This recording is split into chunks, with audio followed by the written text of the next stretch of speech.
Exactly. And that's what that's exactly right, Chris. And that's exactly what I'm trying to get people to realize is that, again, picture LinkedIn like a cool networking event that you just showed up to. Right. What would you do there? You'd show up there and you'd go, hey, what's up? My name's Chris. What's your name? Todd.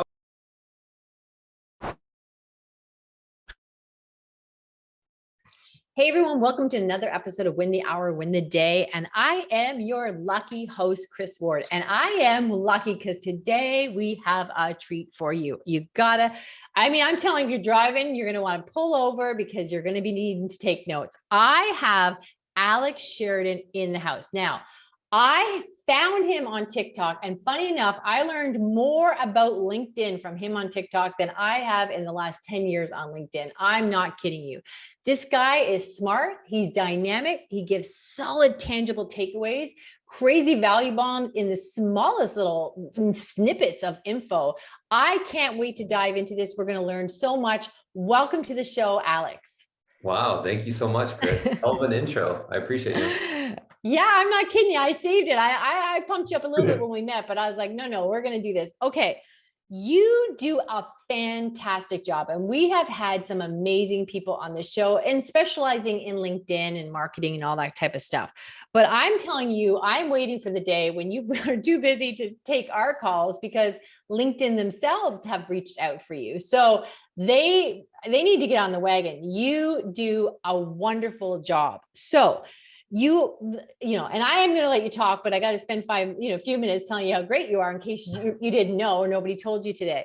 So what I would say too is you breathe a life into your LinkedIn content that, is exactly what it should be. And the reason why everybody else is kind of like, oh, it's dry and I'm avoiding it and stuff, but you're kind of in there doing it. It's really like opening the window on a fresh spring day. It's like, yeah, okay, you can be like this on LinkedIn. You can do this. So why don't we start with, you know what, you tell me where to start. Maybe talk a little bit about your video, but then I would love to dive into the engagement and conversational selling, because that's something that I think we've been misdirected so many times on LinkedIn. Here's your script, send it out, blah, blah, blah. And it's failed. So all right, let's talk a teeny little bit about your video and dive into social selling if we could. Yeah, I mean, the first thing to understand is that LinkedIn has changed big time in terms of it's now a legitimate content platform where you're seeing all types of different content, videos, edutainment videos, meaning entertainment mixed with education, TikTok videos are on there. You're seeing personal text posts about people's lives and what they're going through and their downfalls and their accomplishment, all types of different things. So the whole platform's changed over the last really 3 years. And that's something where I think a lot of people haven't really recognized that because LinkedIn has been around for almost 20 years. And unfortunately, a lot of those years, they built a brand off like we're kind of the professional resume database. If you're looking for a job, go on LinkedIn. So it's been branded in people's mind that that's what it is, even though that's not what it is anymore. When it comes to my video content, it actually goes deep as to why I started doing some of the edutainment and the fun stuff. And, I do rap battles on there. I do all types of things. And people are like, you do that on LinkedIn. But for me, it goes really deep.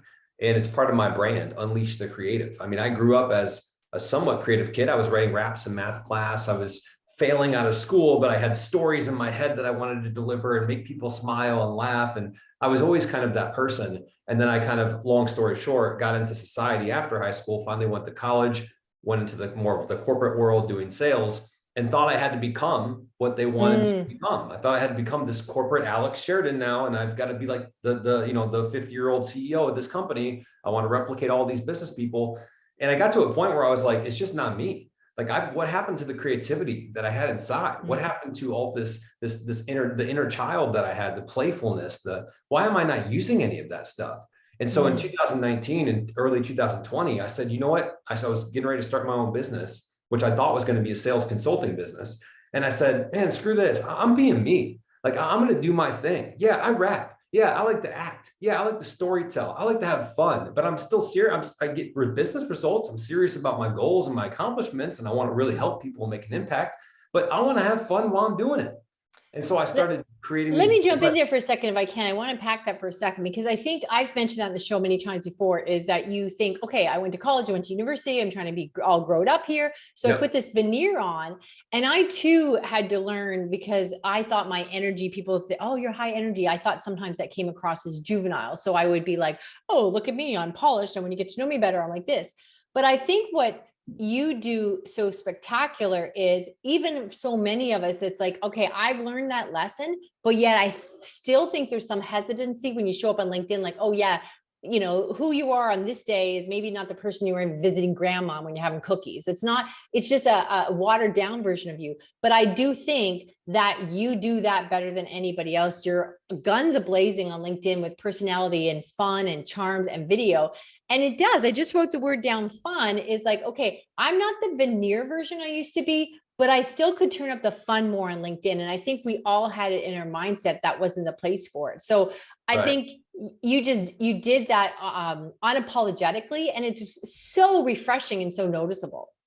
Yeah, and I think it's a great point. And I think if you think about business, I don't know the groups and the teams that you've been a part of, but when I was in business and working for companies, there were many days that we laughed, that we had fun, that we talked about personal stuff. And yet we get to a place like LinkedIn because it's a business social media platform. And we think, what, that stuff just supposed to disappear. And so I was like, I'm going to break it. And to be honest, Chris, I didn't come from a marketing background. I didn't have a marketing degree. I didn't know shit about marketing. I didn't study it. I didn't read books on it. I didn't know nothing. I came from a sales background. So when I came into marketing, by default, I was doing things just literally I didn't know. And so I was like, I'm just going to create content and make people smile and have a good message behind it. I'm going to incorporate my rapping ability. Like, I'm going to write some stories. Like, I was just like, this is going to get people to smile. They're going to feel something. They're going to finish my video and go, man, that hit me. Like, yeah, I learned something, but I feel a certain way now because of that video.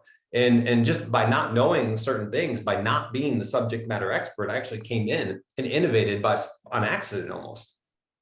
Yeah, so I'm thinking too, and I think if you go back, you will see an influence on some of my videos. So you do some of your funnier ones is when you're having the two platforms. My gosh, it's brilliant. The two platforms argue, right? So you have two personas, you just dress differently, and you've got TikTok arguing with LinkedIn, right? Hilarious.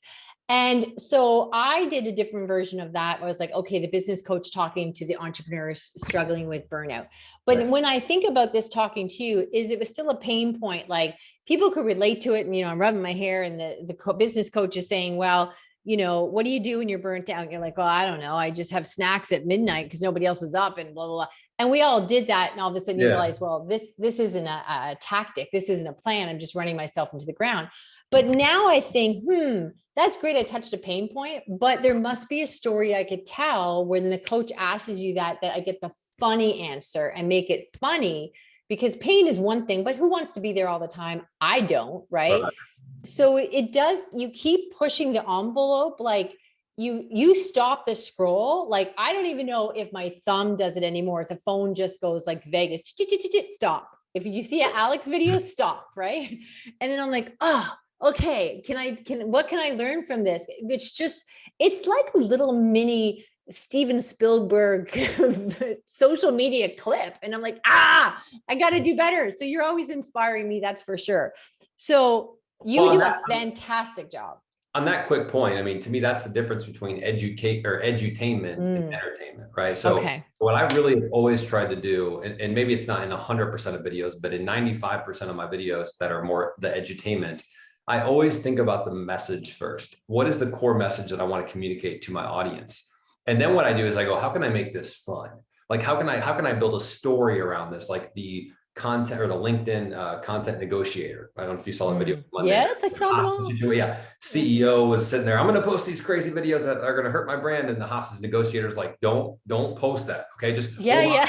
That is right? So it's like, I just took like I'm getting all these ideas from talking to prospects, from working with companies, with, training people. Like, I'm getting all these ideas from my audience and from comments and things. And I'm just saying, what would be a cool way to tell this story so that people go, man, that's a great point. And I learned a couple things, but I was also like highly entertained. I learned literally without even realizing I was learning. And that's the art of edutainment. Yeah, no, you're right. And I understand the concept, but I have never seen anyone display it so consistently as your videos. I'm not kidding you guys. I don't care what you're interested in. If you're on TikTok, you must be on LinkedIn, you got to be somewhere. But if you have a phone in your hand, go check out Alex's videos, because it's a game changer. It's fun to watch, but it'll just say, oh my gosh, I can do more and I can be more myself online. So it really is inspiring me on so many levels. So yes, I've seen all your videos. In fact, I even if you search people, I'll tell you, ladies, you search, there's one where he goes through the whole day of what his life looks like. And there's a snippet right after his workout without a shirt on. So you have to pause the video, but you have to play it a few times, but pause it. It's worth it. Improve the watch time. Wait, what was that? Yeah. Back a little bit. Yeah. A very fit man with no shirt on does increase the watch time. So there we go. Feminists and all the harassments we're going to get in 2022, but that's fine. He put it out there. So, hey, whatever. Okay. So with your personality in video, then I'm suspecting you do an equally good job on the engagement and social selling, which has been, I think, stifled and done poorly so many times on LinkedIn. So talk to me about that. Yeah, I mean, obviously, I do have a lot of fun with the video stuff, but to your point, the LinkedIn, I mean, because I came from a sales background, I was in B2B sales for 10 years. So the sales stuff was kind of, I had that by nature almost, because I was doing that for a living. And so what the reason that marketing or social selling fails on LinkedIn, the sales portion of it, is because people try to go for the fast, easy, I don't have to do any effort, any work, and I want all the amazing results. And what in life do we not do any work? It's everything super easy. We just sit back, cross our, and all these results compiling in. Nothing is like that, right? Yeah. Yet for some reason, people think on LinkedIn, well, I'm going to automate it. I'm going to spam people 60 times a day. And the problem with that is they're not treating it like what LinkedIn really is, which it's like a networking event. I mean, if you show up to LinkedIn and you really think about that, like there's people on stage, there's round tables where people are having conversations, there's one-on-one conversations going on, yet people show up to this networking event and this fun networking event, and they show up and they go, do you want to buy my stuff? Hey, do you need somebody for your company? Do you need this? We sell this product and service. Do you guys want to talk about it? It's like, dude, what are you doing? It's not even the right place to even be talking about this. So my approach has always been approach the conversations with, hey, I'm going to start a conversation with you. I'm going to add value with you. I'm going to get to know you. I'm going to build a little bit of a relationship with you. And then you start to move towards some of these business conversations. The problem with that is people don't want to put in the time or the effort or the work. They just rather would automate it and send 60 to 100 messages a day. But then you go 2 months, not only have you hurt your brand, because you're literally spamming people. I don't care what anyone says. Our messages are good. Write them really good. It's spam. It's spam. And if you get 2 to 3 paragraphs in a DMs, I'm not even reading one sentence of it, because I know right away it's a sales pitch. Yeah. And I don't know you. I don't trust you. I don't know your credibility. Or let's collaborate. I checked out your page. I think we can collaborate. All right, whatever. The one actionable thing that I teach, like this is the process that I teach. And in a nutshell, it's search, it's engage, it's connect, and then it's message. Notice message is last, right? And there's a ton of different ways to do it. And I would say, depending on who your target audience is, how long the sales cycle is, it can depend on what that looks like. But at the basic, you need to search for your people, and Sales Navigator is great for that. You can search by job title, by company size, revenue, company growth. I mean, industry, all types of different things that no other platform is going to give you access to. And there's 800 million plus people on LinkedIn. So your customers are 100% there. And you can even find who's posted content in the last 30 days. And people. Yes, I followed that video. Listen, I'm telling you, if you have it on video, I know about it. As I'm saying, I'm like, you probably already know this. Yeah. I don't know what you do on your private time, but if it's on video, I'm aware of it. So let me ask you this then. Okay, so I followed that formula. So what Alex is talking about, and Sales Navigator is a paid feature, but it really is worth it. And he is showing you, check out his videos. I can't impress upon that enough. So I did the search, and then you show us how to break it down. So, coming up with, and it's really great. I'm trying not to get too techie because it's hard when it's not visual in front of you, but you can, somebody likes your posts, or you can look in the back end, and LinkedIn will show you what are the titles of people that liked your stuff. So all of a sudden that feeds you information like, okay, they're calling themselves owners, operators, business owners, whatever, or founders. So I'm realizing, oh, founders like my stuff. Okay, great. So then you can go into Sales Navigator and you can say who's posted in the last 30 days, because if they're not active, we don't want to reach them. We can key in the word founder. We can key in businesses size 1 to 3 people, whatever your profile is for your potential client. So that's all that. So then, great. I've been following the Alex videos. So then this is where I get stuck. It does give you a lot and you can narrow it down as much as you want, but now you could be looking at still a couple thousand. And I do subscribe to the idea of, okay, I should be going in and I should be connecting with them and liking their material and engaging with them. But I find because it's such a pool of people, I get lost. So I might now go, okay, I like 3 of Alex's videos. I made 5 comments, but LinkedIn gives me so many resources that I haven't figured out. I don't want to use the word systematize it, but then I'm rotating relationships instead of maintaining them. And I just get lost in the abyss and then I pull back.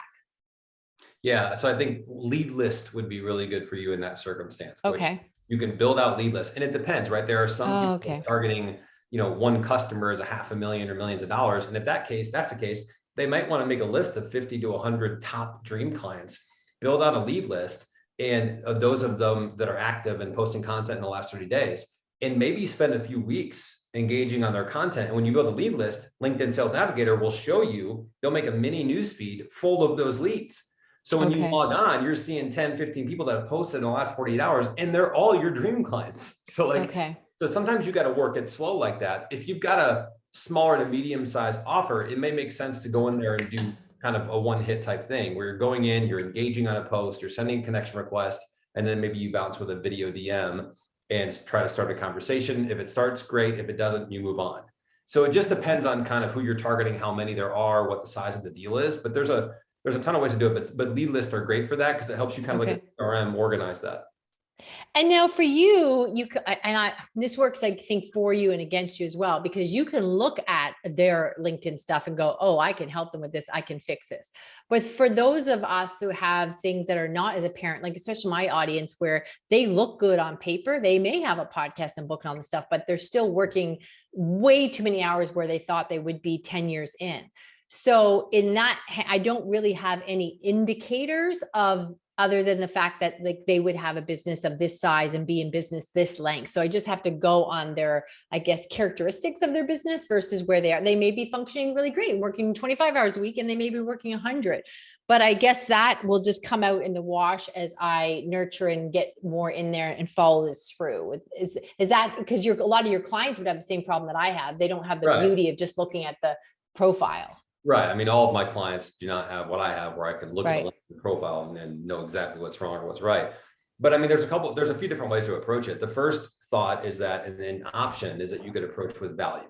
Hey, if you're like most entrepreneurs, or like me 5 years ago, like I was struggling with sleep. I actually made this like checklist or whatever it is, or I created this something that I'd love to share with you. If you got a few minutes, like, I don't know if that's you or not, but if it is, I'd love to share this with you. It's life-changing for me. That's one option, right? You're presenting something of value with no strings attached that will lead to a conversation.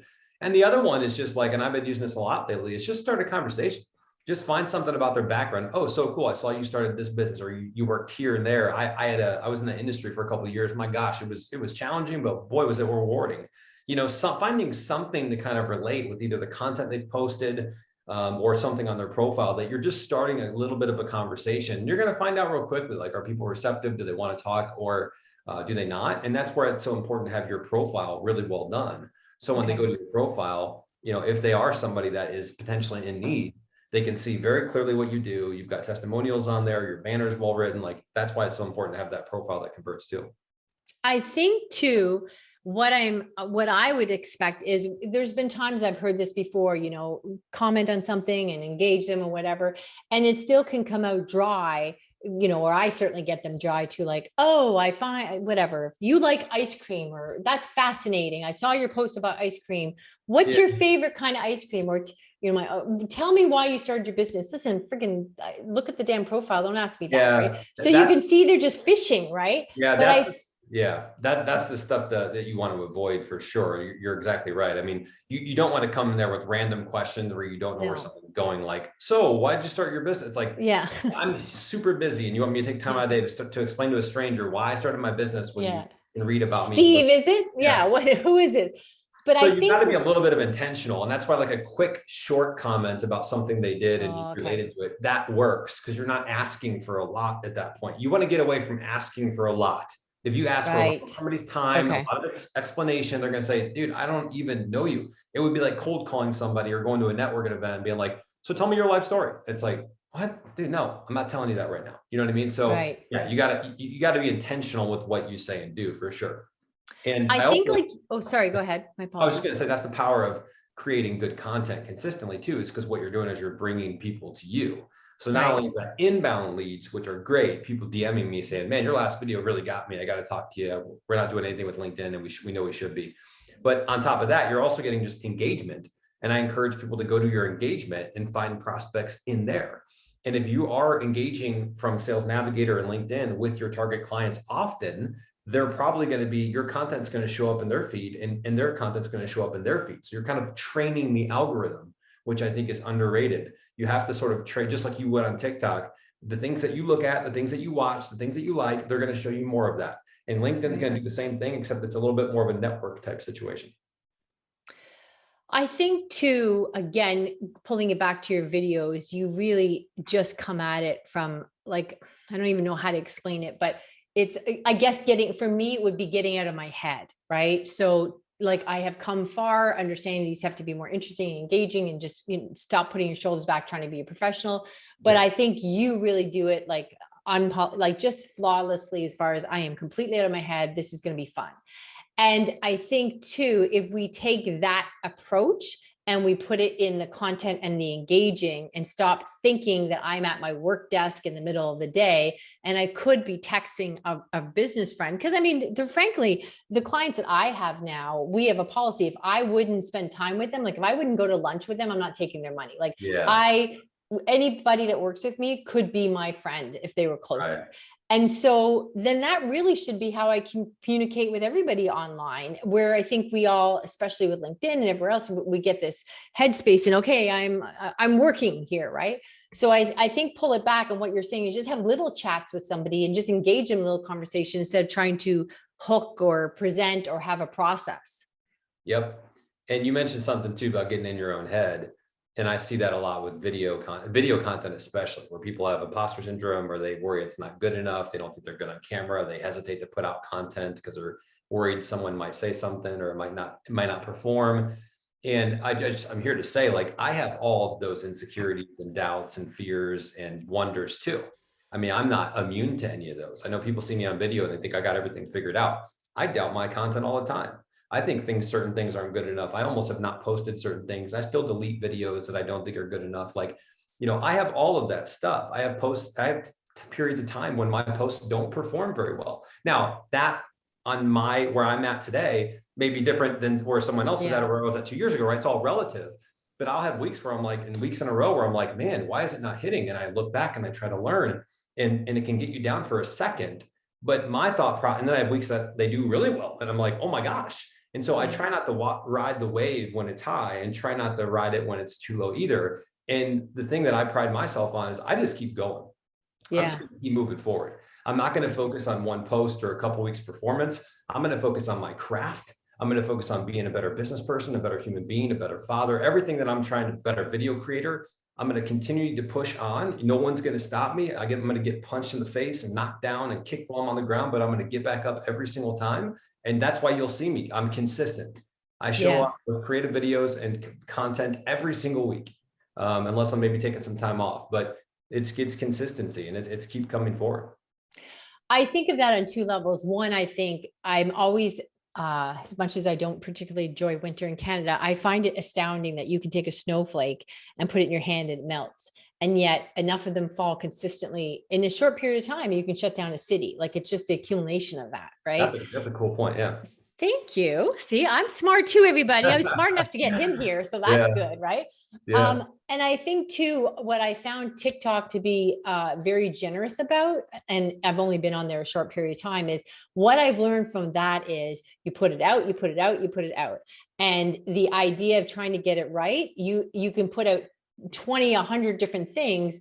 And by the virtue of putting it out, you will find what works. Where so many of us with all the other platforms, we've been, you think, oh, I have to get this right and figure it out. And then you put one thing out and that you're like, oh, I'm not good at this. Right. Okay, we'll try something different. But Yeah. TikTok is very forgiving with that one, is just saying, you know what? You can't get it wrong, but you can keep trying, and all the options you give, then we'll find, you'll figure it out. You will get it right. You just have to keep doing it. Yes, I love that Yeah. about TikTok too, where it is Yeah. focused a little bit more on the quantity versus the quality, even though I think that will change with time, of course. But Yeah. yeah, it's interesting. And I think if you relate it to anything in life, whether it's a sports person you admire, a famous celebrity, a business person, just a coach you have, whatever it is, anyone that's ever built anything of value or substance has gone through challenging times Yeah. and always will. And it's a tough road. And you see people when they've already made it. By the time they hit your radar, and I say made it, but I mean, when someone hits your radar, they've already put in so much work to get on your radar at that point. In most cases, you didn't get to see the first year, the second year, all of the downfalls, all of the doubts, all of the people that said you weren't going to make it, all of the internal struggles. You don't get to see that. By the time they hit your radar, they've pushed through all of them. Yeah. And that's why only a certain select people hit your radar. So let's go back again to the conversation. You make so many valuable points. I could talk to you forever. Let's go back to the conversational selling with the engagement. So couple of things. One is, when you get to that point and you do say, okay, listen, hey, I this changed my game, because we're always looking to work less. Here's 12 tips. May I send that to you? My concern too is, then I think what you're saying is, look, if you are just a person having, small talk, and then it grows from there and you're engaging with people and really truly networking, they're going to check out your page. They're going to like your content because it's going to be fresh and it's going to be under the Alex Sheridan, model of edutainment, and just, really enjoyable to experience. And so you're working different levels instead of just the inbox. So that's step one, right? Your profile is good. Your videos are interesting. You seem interesting. And you're just having chit chat, and it's growing from there. You're building a relationship. Then I guess I'm kind of maybe answering my own question. I guess then when you go to offer them something like, here's some tips or a download that helped me, maybe it'll help you. I guess in the past, I would be thinking, ding, ding, ding. All right, here it starts. Like, here's the hook. But I guess that's when the preamble part hasn't been done well. So it will follow suit if everything else is done well. So I've always been afraid of offering that again, because then it looks like the, hi, I was nice to you for 30 seconds and now you're hitting on me kind of deal. Yeah, I mean, but in a lot of ways, that's kind of sales. Right. Okay. Right. So like, there's just no other way. I mean, again, there's different paces depending on what you do. If you're trying to reach certain C-level folks at a certain level, maybe you might wait a few posts before you actually send those DMs, or maybe the first DM is just, thanks so much for connecting with me. Like, I loved your thought about this, and this on your post from Tuesday. And then maybe there's another DM that follows a week later. Man, you've been pumping out content consistently. I hope you're seeing mine. I'd love to keep supporting you. And then it's the third week. And so there's a ton of different ways to do it. I really don't space it out that much. The other thing I would say is that video DMs are an actionable thing that you can do that do change the game and get you better results. So if you're willing to send and I would recommend under 60 seconds. Yeah. And that's after you've connected with that person, after you've engaged with their content, you've created some context. You got to think, people on LinkedIn are posting their content. They want people to see it. It's not like people are posting content hoping it tanks. They want people to see it, but most of the time, not a lot of people see it, because maybe it's not the greatest content. Maybe they don't have a strategy. They're just kind of posting or sharing things. So when you show up as a supporter and you like it and you drop a thoughtful comment, that's hitting the radar as, wow, this Chris person really, like, thank you. That was awesome. Yeah. No one liked my post from today, and you were the first person to come in there and drop a comment. And then you send a connection request. And what you say in the connection request isn't, hey, my name's Chris and I help entrepreneurs help, that's not what you do. You just say, hey, I just saw your post on X, Y, and Z. And I thought it was a really good thought. I just dropped a comment. I'd love to connect with you and help support more of you. And then when they go, wow, that was really nice. They commented, they liked my post. The connection request wasn't pitchy. And then in the DMs, you're like, hey, again, thanks for accepting the connection request. Now you're on a video DM. And now you're saying, your post really made me think about my first couple of years in entrepreneurship. And it got me thinking about sleep and how important it was. And I know for me, I struggled with it. A lot of my clients struggle with it.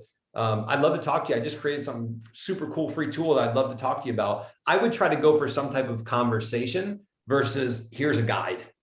Because I think if you Okay. send people a guide, they're probably not going to consume it, or they will, unless you've got like a great funnel that you want to take people in or something like that. But I would probably go to, I'd love to talk to you. If you got just a few minutes, like it'd be great to connect with you anyways. I always try to get to know my LinkedIn connections and try to see how I can bring value. So I love connecting either way, but I'd love to show you this and no strings attached. Like if you like it, great. If you don't, no worries, and that's how I would approach it. That's a really good point, because I do work really hard now. Of course, we all understand our network is our net worth. And, in the past, it's really easy to fall into play of your rotating relationships instead of maintaining them. So it is really interesting to me if it's done well, when somebody reaches out to me and they just want to hop on a call for what, right? Like I've got family I could spend time with, right? Yeah. But I do think in the way you planned it out there, if we are engaging in having, starting to have a relationship, hey, and you're right. Like, I want to know how I can support you more. I do have a little podcast community. I saw your last thing on this. Yeah. Yep. Right. So if I could start it in a meaningful relationship way, like any other relationship, and just get the LinkedIn and the systems out of my head, then you just go back to being the nice person how you made friends in the schoolyard. Exactly. That's exactly right, Chris. And that's exactly what I'm trying to get people to realize, is that, again, picture LinkedIn like a cool networking event that you just showed up to. Right. What would you do there? You'd show up there and you'd go, hey, what's up? My name's Chris. What's your name? Todd. Oh, Todd. Nice. Like, what brought you here today? Like, what do you, like, you just start having conversations, and then you probably get to, oh my gosh, I remember being in that position, and like, hey, what are you doing about this? Or I'm curious about this. You said something in the round table earlier that I really liked. What made you say that? Like, those are just the conversations that we're starting. And again, it's sales. Right. So if we're talking about sales, you're going to miss, you're going to strike out probably more than you hit home runs. And that's the reality of it too. So I may give the greatest video DM to somebody that literally gives them value, that shows my personality, that is personalized. I do everything right. And they go, nope, not interested. And so that's just part of the game too. You got to know that some are going to be home runs and some are not. Right. But as the wise Gretzky says, you miss 100% of the shots you don't take. Exactly. As a Canadian, we quote that a lot. Okay.